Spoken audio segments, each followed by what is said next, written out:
Retired مسعود احمد خان ہمارے ساتھ ہیں۔ مسعود صاحب بہت شکریہ آپ کا، آپ نے پروگرام کے لیے وقت نکالا۔ سر، طویل ہوتی جنگ اور موجودہ صورتحال کے بعد امریکہ کے اندر سے بھی یہ سوال اٹھتے ہوئے نظر آ رہے ہیں کہ امریکہ اور اسرائیل نے ایران کا جو دفاعی صلاحیت کا اندازہ تھا وہ غلط لگا لیا، مس کیلکولیشن کر لی۔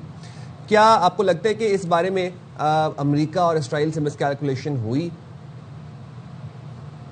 جی بہت شکریہ۔ دیکھیں بالکل ایسی ہی ہوئی ہے، اور میرے خیال میں ابھی وہ ریئلائز کر رہے ہیں جو ان کے اسٹیمیٹس تھے یا ان کی اسسمنٹ تھی یا اپریسیشن کر لیں یا انہوں نے وار گیمنگ کی تھی، اور ان کا بیسکلی امپریشن یہ تھا کہ دوے امریکہ نے آپریشن کیا وینزویلا میں، اور اٹ واز جیسے وہاں پہ گئے اور سب چیزیں ٹائی اپ تھی، اور وہ انہوں نے وہاں سے پریزیڈنٹ مڈورو کو وہاں سے اٹھا لیا، اور اس کے بعد گورنمنٹ چینج ہوئی۔ ڈیلی سی جو وہاں کے وائس پریزیڈنٹ تھی، she has not taken over. So Iran میں بھی ان کا سوچ یہ تھی کہ یہاں بھی ایسے واقعہ ہوگا، اور جب ہم لیڈرشپ کو ٹیک اوور کر لیں گے اور اس کو لیڈرشپ کو ایلیمنیٹ کریں گے تو یہاں پہ چانسز انہوں نے کہا تھا کہ یہاں پہ رجیم چینج ہو جائے گی۔ اور پھر یہ بھی سوچ ذہن میں تھی، who could be the Delcy of Iran, کہ ایران میں کون ڈیلیسی بنے گی یا اس طرح کوئی ایکٹ رول ادا کر سکتا ہے، کیونکہ وہ وہاں سے ملی ہوئی تھی۔ لیکن ایسا ہوا نہیں، ڈسپائٹ ایلیمنیٹنگ ٹاپ لیڈرشپ اور ایون رہبر کی شہادت بھی ہوئی، ایران انٹیکٹ رہا۔ اور آپ دیکھیں کیونکہ سسٹم انہوں نے ایسا ڈیولپ کیا تھا رہبر نے، اسپیشلی اپنی لائف ٹائم میں، کہ چین آف کمانڈ یا لائن آف سکسیشن بتا دی تھی کہ اگر مجھے ریپلیس کرے گا تو کون کون کرے گا، کون کس کو کرے گا۔ اور پھر اسی طرح ان کے آرتش میں یا اس میں پاسداران کے اندر بھی انہوں نے آلریڈی ڈیسائیڈ کیا تھا کون کس کو ریپلیس کرے گا۔ پھر ڈیسینٹرلائزیشن آف کمانڈ ایسی تھی کہ ان کے 31 پروونسز ہیں، تو یہ انہوں نے وہ وہاں کے لوکل کمانڈرز کو یہ چیزیں ہینڈ اوور کر دی تھی کہ آپ خود ڈیسیجن لے کے آپ اس پہ ایکشن کر سکتے ہیں۔ اور دیٹس وائی آپ دیکھیں کہ ہم نے دیکھا کہ ڈسپائٹ کی overwhelming superiority by coalition امریکہ اور اسرائیل کی، کہ وہ تمام ابھی تک چیزیں انٹیکٹ ہے۔ اور آپ نے ریسنٹلی دیکھا کہ تہران کے سڑکوں پہ پریزیڈنٹ بھی تھا، اور ان کے نیشنل سیکیورٹی کونسل کے جو ایڈوائزر ہیں جو علی لاریجانی بھی وہاں پہ تھے۔ سو میرے خیال میں بھی ریزالو جو تھا جو ایرانین عوام کا ہے، جو ایز اے قوم کا ہے، وہ انہوں نے ان کو انٹیکٹ رکھا ہے، اور یقیناً کریڈٹ جاتا ہے رہبر کو جنہوں نے سسٹم کو اس طرح آرگنائز کیا اور میچور کیا۔ اچھا مسعود صاحب، تھوڑا سا مجھے بتائیے گا، جیسے جیسے جنگ آگے بڑھتی جا رہی ہے، اب اگر مزید ایڈوانس ہوتی ہے یہ صورتحال، یعنی کہ امریکہ اسرائیل ایران میں ایسے ٹارگٹ نشانہ بناتے ہیں جس میں کہ ظاہر ہے ان کی آئل کی تنصیبات ہیں یا اس طرح کی تنصیبات ہیں، تو جواب میں پھر ایران نے بھی اپنے کارڈز شو کیے ہوئے ہیں کہ ہم بھی ایسا کر سکتے ہیں، اور اس کی مثال ہم نے دیکھی یو اے ای کو انہوں نے کس طرح ٹارگٹ کیا، قطر کو کیسے ٹارگٹ کیا۔ تو اب یہ جنگ اگر رکی نہیں تو یہ بہت تباہ کن فیز میں داخل ہو سکتی ہے۔ آپ کو لگتا ہے اس وقت انف کوششیں ہو رہی ہیں، میں امریکہ کی بات نہیں کر رہی لیکن باقی کنٹریز کی بات کر رہی ہوں، کہ اس دنیا کو اس ایک بڑے بحران سے بچانے کے لیے، کسی بڑے ڈیزاسٹر سے بچانے کے لیے؟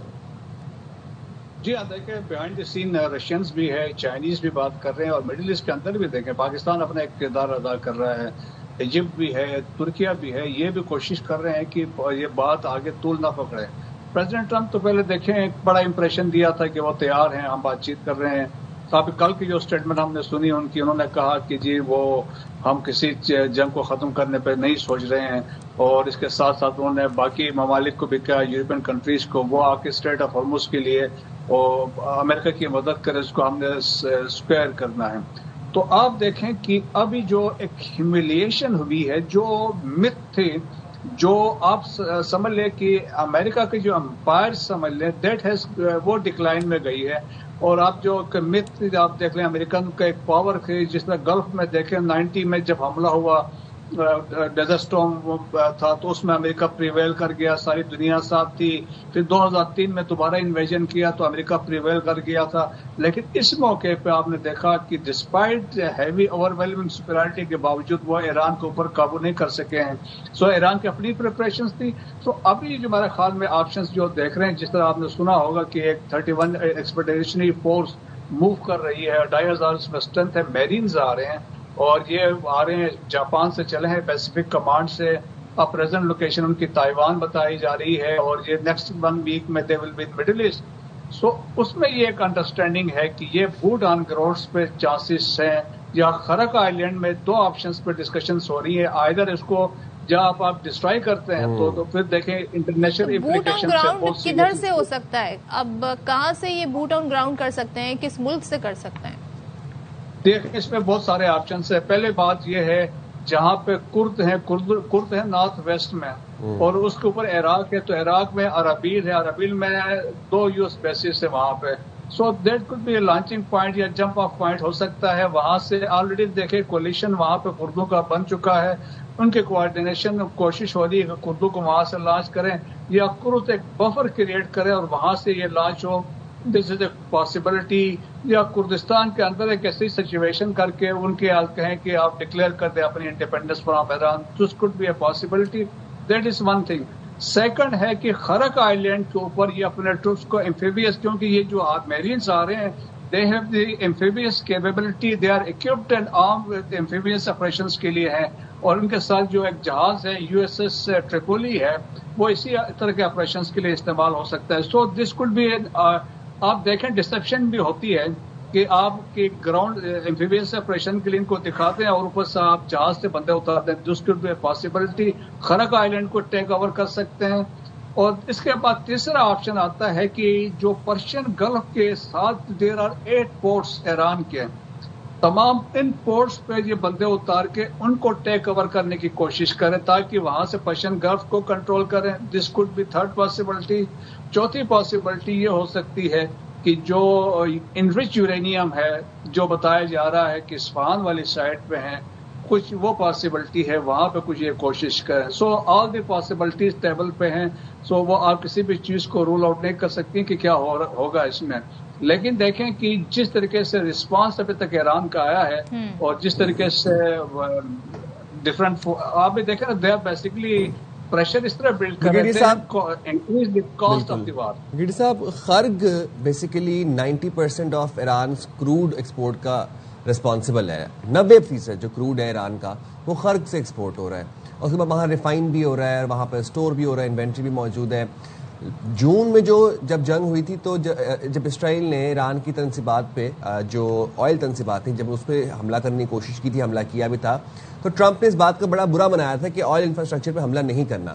ابھی جو ہم اسٹریٹ آف ہارمز بند ہونے سے ایک قلت دیکھ رہے ہیں پوری دنیا میں, گلوبلی ایک پیٹرولیم ریسیشن آیا ہوا ہے, پرائسز انکریز ہو رہی ہیں پیٹرولیم مصنوعات کی, خام تیل نہیں ہے دنیا کے اندر. اگر خرگ کو نقصان پہنچایا جاتا ہے تو آپ کو لگتا ہے پھر تو یہ تو حالات بہت ورس ہو جائیں گے اور پھر ایرانینز بھی خاموش نہیں رہیں گے؟ جی ہاں, دیکھیں دیٹس وائی ایران نے بڑا واضح طور پر کیا ان کو خطرہ ہے, کیونکہ دیکھیں کہ اگر وہ چاہتے ہیں جس طریقے سے پریزیڈنٹ ٹرمپ کے کبھی انکنڈیشنل سرنڈر کی بات کرتے ہیں, پھر وہ یہ کہتے ہیں I can take them out, پھر وہ یہ بھی کہتے ہیں کہ 30 منٹ کی بات ہے. پھر انہوں نے جب خرق آئیلینڈ کے بارے میں ان سے پوچھا گیا کہ آپ خرق آئیلینڈ پہ, انہوں نے کہا پہلے تو ہم نہیں کریں گے ڈیمیج, لیکن کہا within seconds I can change my decision. So آپ ان کے ذہن میں یہ سوچ ہے, وہ چاہیں گے کہ اگر دیکھیں نا کہ یہ خرق آئیلینڈ اکنامک لائف لائن ہے ایران کے لیے. آج جس طرح آپ نے کہا 90% آئل ہے, کیونکہ 3 پروونسز سے آئل جو ہے, جو احواز ہے, جو پرشین گلف کے ساتھ جو ان کے پروونسز ہے, وہاں سے آئل پائپس کے تھرو یہاں پہ آتا ہے اور یہاں سے ٹینکرس میں بڑھتا ہے اور اس کے بعد سبسیکوئنٹلی تو جاتا ہے تو ریسٹ آف دی ورلڈ. سو اگر ایسا ہوگا تو پھر رسپانس میں دیکھیں جس طرح بھی ایک انہوں نے جھلک دکھائی ہے ایران نے, UAE کے چند 3 پورٹس پہ انہوں نے حملہ کیا ہے, فجیرہ ہے, جبل ہے اور خلیفہ ہے, اور وہ ایک میسج انہوں نے دیا ہے اگر ایسا ہوگا تو ہم ایسا کر سکتے ہیں. سو اس کے بڑے سیریس امپلیکیشنز وغیرہ انٹرنیشنلی ہوں گے, لیکن آپ دیکھیں ان سے کسی بھی چیز کی توقع کر سکتے ہیں کہ جب ڈسپریشن ہوگی, کیونکہ جس طرح میں نے کہا نا کہ وہ ڈکلائن ہو رہی ہے, وہ جو ایک یونیپولر کنسپٹ تھا دیٹ ہیز گان ڈاؤن, اور ابھی ایک ملٹی پولر ورلڈ ہے, ایک ایران ابھی ان کے سامنے کھڑا ہو گیا, تو بہت سارے ڈسپریشن ہے. ابھی ایون اسرائیل میں آپ دیکھیں جس طریقے سے میزائل ہٹ کر رہے ہیں, جس طرح وہاں ڈسٹرکشن ہو رہی ہے, نتنیاہو کے کوئی آثار نہیں ہے, کوئی ایک ہفتے سے کوئی تو پتہ ہی نہیں چل رہا کہ ہی از الائیو اور ڈیڈ, تو یہ بڑی اسپیکولیشن ہے. تو بہت زیادہ ایسے ہے. تو ایران ابھی تک آپ دیکھ لیں کہ جس طریقے سے 3 کنڈیشن رکھی ہیں, اگر آپ اس پہ انہوں نے کہا اس پہ پھر بات چیت ہو سکتی ہے کہ اگر پریزیڈنٹ نے کہا تھا کہ آپ ہماری سوورینٹی کو ایکسیپٹ کر لیں, دوسرا انہوں نے کہا تھا کمپنسیشن جو نقصان ہوا ہے، تیسری بات تھی کہ انٹرنیشنل گارنٹیز اب ہمیں دے، یہی عباس اراغچی نے بھی کہا ہے.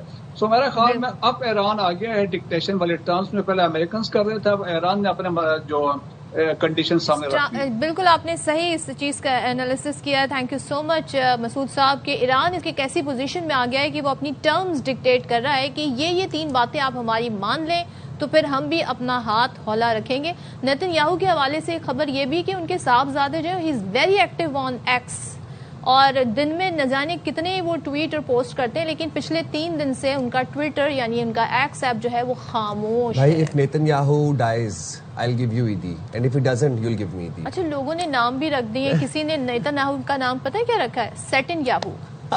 تو بھائی لوگ بڑے کریٹو ہیں تو نام بھی بڑا چن کے ویسے رکھا ہے. عیدی والی بات پہ آپ آئی نہیں، ویسے میں نے دیکھا ہے آپ نے فوراً سے کیا چیز عیدی والی بات پہ. ہاں پیسے ہوں تو میں آپ کو عیدی دوں.